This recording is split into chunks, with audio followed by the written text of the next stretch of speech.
So I want to just get right into it here, guys, because Adam Israel is joining us from Poland. And I know a lot of people have been following Adam and what he's doing. But I wanted to just go right to you, Adam. And can you fill us in on why you're in Poland and kind of what's transpired over the last 7 days since we did this podcast? Because a lot has gone down. Yeah. So as many of you may know, that my wife is Polish, from Eastern Poland, and I have family heritage from Eastern Poland too. And so when this war happened and the refugees started to come to Poland, I thought there's got to be something I can do. We still have our family has a small lake cottage here and a 3-seater SUV. So I made a plan. I was just going to come down and drive refugees. It seemed like there was a big need for that. That changed, grew quickly into this group I formed called Letters of Hope for Ukraine. The idea was, Saratogians could write a letter, put in $20, seal it, and as I drove refugees, or as I met refugees, I just hand them a card that would say that the world in America and Saratoga is thinking about them and praying for them, and also give them some spending cash. I could talk for hours about this, but one of the issues they're facing is they're all coming over with their Ukrainian currency. And the problem is there's nowhere that will accept Ukrainian currency now, because it's just flooded the market. So you hear stories of refugees who can get out, and they got out with money and everything they could pack in a couple suitcases, and they were able to drive across the border, only to run out of gas because their currency couldn't pay for things. So these cards, I thought at least would get them gas to get them to the next spot. It quickly grew, and thank you everybody who did a card. They're really doing some special things over here, and people started donating. And so, we to date we've raised I don't know the exact number now, but over $10,000 that we're using to relocate refugees, and it's going pretty well. Right now, I'm in Białystok. It's a city. It's close to the Ukrainian border. It's a large city. So tomorrow I'm going to fill up my car, the SUV, with materials needed at the border, and drop them off. And we've arranged to pick up another family. This is going to be our fifth family that we're going to pick up and drive them back to Kasia hometown and house them. So that's what's going on in a nutshell. Can you tell us a little bit about what's the feeling? Like, what's the sentiment? How are people feeling? What's the atmosphere in Poland right now? Yeah, so it's a little bit of disbelief. When I first landed, I went to Warsaw and went to the Warsaw Central Station, which has really become a hub for a lot of the refugees, and it's surreal. It really is. You have the Warsaw Central Station is connected to a very kind of posh mall in downtown Warsaw, and so you have refugees sleeping all around the train station, and right next door you have a thriving mall. It's a really odd contrast. I can say this though: the Polish people and the Polish government are just, it's amazing what they're doing. They've already taken over 1 million refugees. I say that the train station felt it was the best worst case scenario. With as many people are coming, you have people sleeping, but you have the Polish volunteers walking around when they're saying kanapka, kanapka, and kanapka is Polish for sandwich, or sock, and they walk around like juice, like you would see at a baseball game. But instead of charging people, this is all volunteers. These are all donated goods. They're registering all the Ukrainians coming in, so they can track them, they can find them. They offer them goods, or they're going to offer them social services very soon. So it's a lot. It's getting worse, unfortunately. But that was the Warsaw Central Station. So.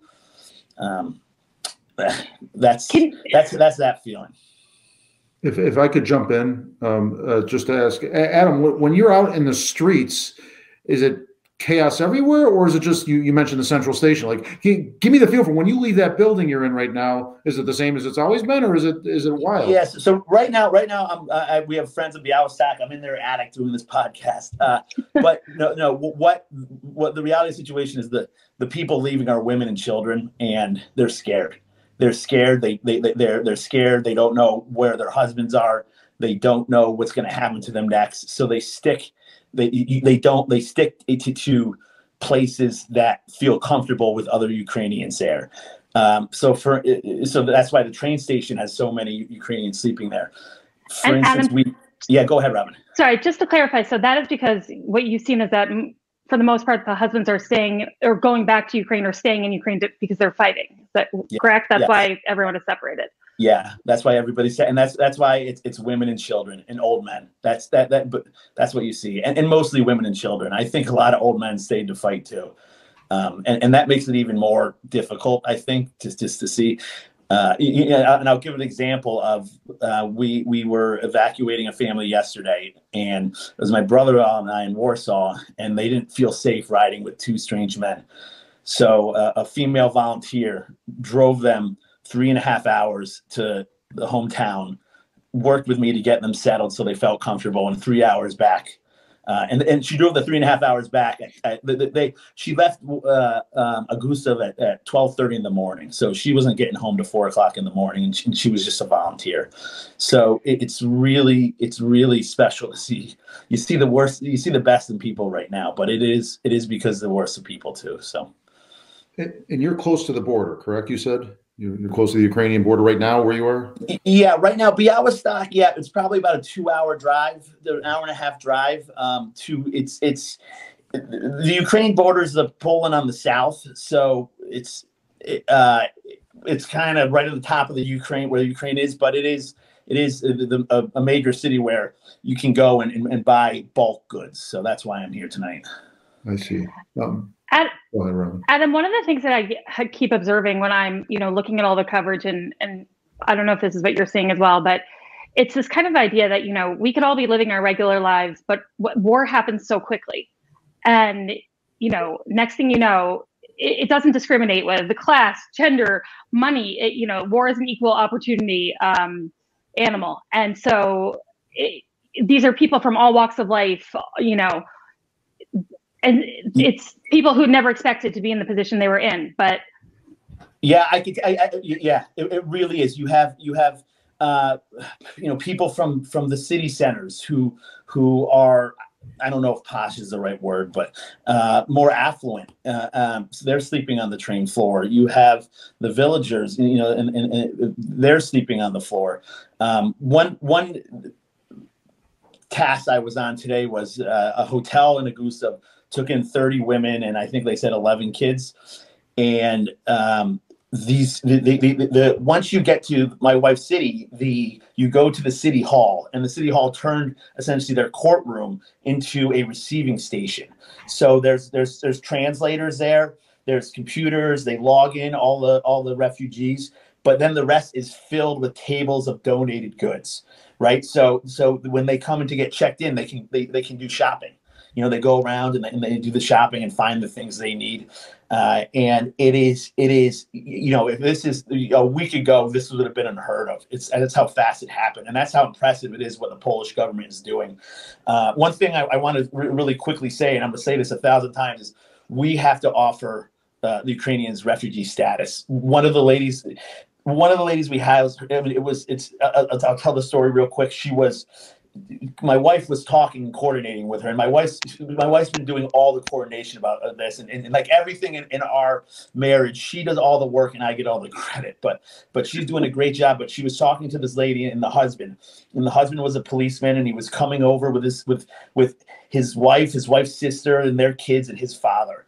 Well, once they started to get acclimated and started to get comfortable with Kasha, he told him that no, he stayed and he's fighting, and he was just nervous about sending his elderly father and sister-in-law and wife and kids with strangers. So it really, it's you know, I'm praying for that man. We're friends on Facebook now, which is kind of cool. To be honest with you, I can't even talk to him right now because I think I would just lose it because he's out there fighting. But I did tell him that, you know, his family's safe. So. Wow. Adam, you don't want to hear praise from us because there's so many doing everything, but we're speaking for Robin, myself, and her viewers. What you're doing is incredible. We could do this podcast for 5 years, and we may never cover a more consequential story with from a Saratoga perspective on such a world event. So I'm moved by what you're doing. I know you don't want the praise, but you're going to get it anyway because this is incredible what you're doing, and I just have to say thank you. And I want to jump in and say the same, but also, you know, give so much love and praise to Kasha, because Kasha's Adam's wife. She's here. She's raising kids. She's making it all happen. Her family's in Poland. You know, she's talking to all these. She's coordinating all. Yeah. You know. Yeah. I'll tell kind of two quick more stories, and if you guys have any other questions, great. But one is, you know, tomorrow from the border, we're picking up a family who they were traveling they were on vacation in Egypt when the war happened. Somehow they got to Budapest. They got stuck in Budapest, and they're making their way to the border, or actually to the train station. They're not going to be at the border. They're going to be at the Warsaw train station. And this is how much crazy, you know, it's trying to juggle what's in your mind. But it's just a show. Can you imagine being on holiday and not knowing if you ever go back to your house?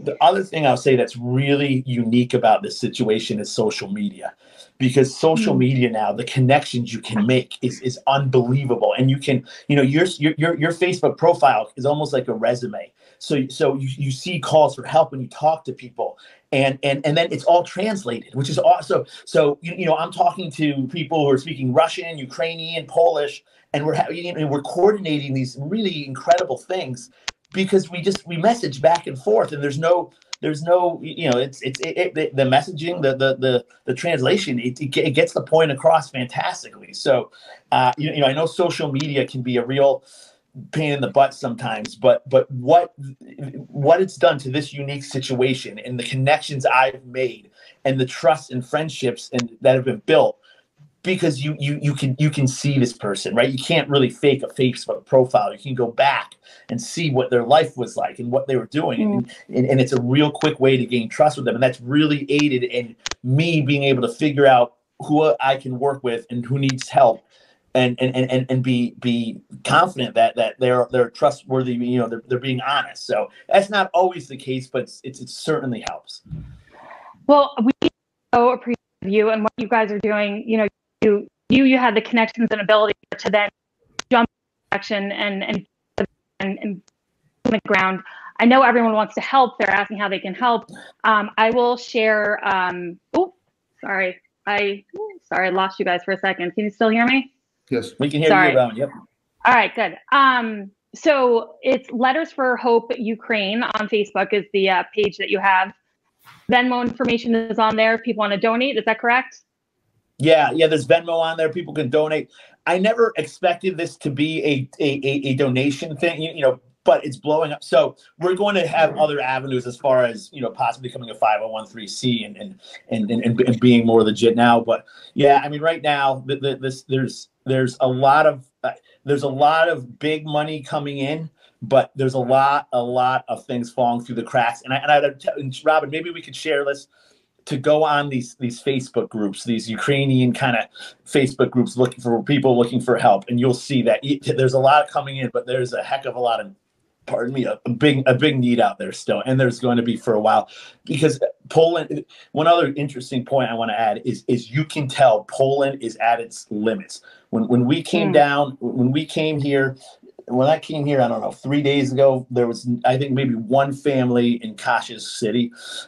They now are no longer accepting refugees because the school system can't handle the kids, you know. So they can't, and that's how serious they're taking this. Where they're already enrolling the kids in school in the Polish schools here, and it's kind of like, all right, save as many people as we can, then figure out what the heck to do next. But right now, you know, we're certainly in the just save as many people as they can phase, and I can't praise Poland enough for the generosity and hospitality. And you see it, you see the Ukrainians all the time. are talking about how Poland is their brother, and and Russia on the other side, what they think of them too. So. Well, I think we all see so much of ourselves in what's happening with the Ukrainians, and so it feels like it's a for democracy and really good or evil. And so I know that my heart is with them, and just so happy you're there. But stay safe, please. Be careful and stay safe, because we need you in one piece, buddy. Yeah, well, I say if I get bombed, you guys are getting bombed pretty quickly after. So being in a NATO country right now. So I appreciate that. And I know, Robin, you and I talked about, real kind of off the cuff, but we'll see if we can make ahead of doing, something from the border tomorrow. So, just to kind of shed light on what's going on at the border and, bring awareness to this. And again, bring awareness to the fact that the Poland can't absorb an entire country. They're the places, the calls for places to stay are getting louder and sadder. I hate to say it, and because it's filled up. It's like a hotel. There's only so many rooms, and once those rooms fill up, there's nowhere for people to go. I do want to say too, other European countries are certainly stepping up. You see and hear people all the time saying, "Hey, I live in Italy. I have this little, the chateau on a lake. I can take up to 8 people. If you can get here, I can assist with travel." You do see that, but again, the vast numbers. I think I heard it is 80,000 a day right now are crossing the border. So it's not going to get better. It is a humanitarian crisis, but it's a humanitarian crisis that's really going to get teeth pretty soon. I believe it's the biggest. I'm going to go. It's the biggest exodus since I think 5 million people. It's definitely this is going to be going on for a long time, and we'll be here and trying to support Ukraine as much as we possibly can. Dan, anything else to add? I want to let Adam a lot of work to do. Adam, just repeat the Facebook page again, and there's a Venmo option, and real quick, tell what that money would do if they donated. Yeah, so the Facebook is Letters for Hope for Ukraine. The needs, and a little background on me. I've been through disaster area before. I was on a Caribbean island in 2017, and we were hit with 2 Category 5 hurricanes in 2 weeks. So that experience of going through that it does lend itself to this. And something I learned from that experience is true here is the needs change daily, right? So I just saw a call today and this is why I was going to the border, is that, okay, it's forecasted to get cold. They need long underwear. They need sleeping bags. They need warm supply. So that's right now where the money is going, is to get warm apparel to the border so people coming over don't freeze. For the family that was in Egypt who's coming, I'm going to get some warm apparel for them too, because who knows, you pack for a vacation in Egypt, you're probably not bringing boots and jackets, right? So for them, we're going to get warm clothes. The donations go for the family who came in at 12:15 last night. I went to the market, and just so when they came in, I would not say they had a full fridge, but I eggs, butter, milk, toys, candies for the kids, those kinds of things. I think you said they have a 3-year-old and a 3-month-old with them. That was a different thing. No, that and I lose track of the kids. There were 2 best friends. One was an economist, one was a social worker, and again, I think between them they had 5 children with them. Ages 3 to 11, and it's just the children. It's sad. It's sad as a parent to see them, but they're not sad because of and the ones who make it to me aren't, right. The ones who are that's who you're really for. The ones who aren't outside of Ukraine yet. But by the time they make it to me, their parents have I don't know normalize is the right word, but not panic them. That they've kind of go through the motions. This is what we're doing. This is so the kids kind of have looks in their eyes, but in the train station you see them, 10 of them kicking soccer balls around and run. They just kind of form little groups and play around, and they're really again not having a good time, but they are. Thankfully, by the time they get to me, they're not traumatized. there's certainly ones that have passed and that are traumatized, but well, I have told those parents, we all know, you know, what we have to do in scary situations to put on a brave face. And certainly Ukrainians are putting on a very brave face in everything that they're doing. And so, again, it's so hard to talk about. It makes me very emotional. And I know, Adam, I'm sure it's been so emotional for you as well. But Dan, again, unless you have anything else to add, I want to let Adam go so we can get back to it. But we are going to try to do another live tomorrow from the border. And also, I'm hoping to have some help to talk about refugee status. That's important to get for Ukrainians who are having to flee. But Adam, we love you. We'll keep sharing information on how people can donate. Yeah. Thank you, guys. I just consider myself the mailman. I just bring your mail and good cheers from America to the Ukrainians. So thank you, guys. I'm gonna jump off. Thank you, Saratoga. Adam. Thank you. Glory to Ukraine. Please be careful.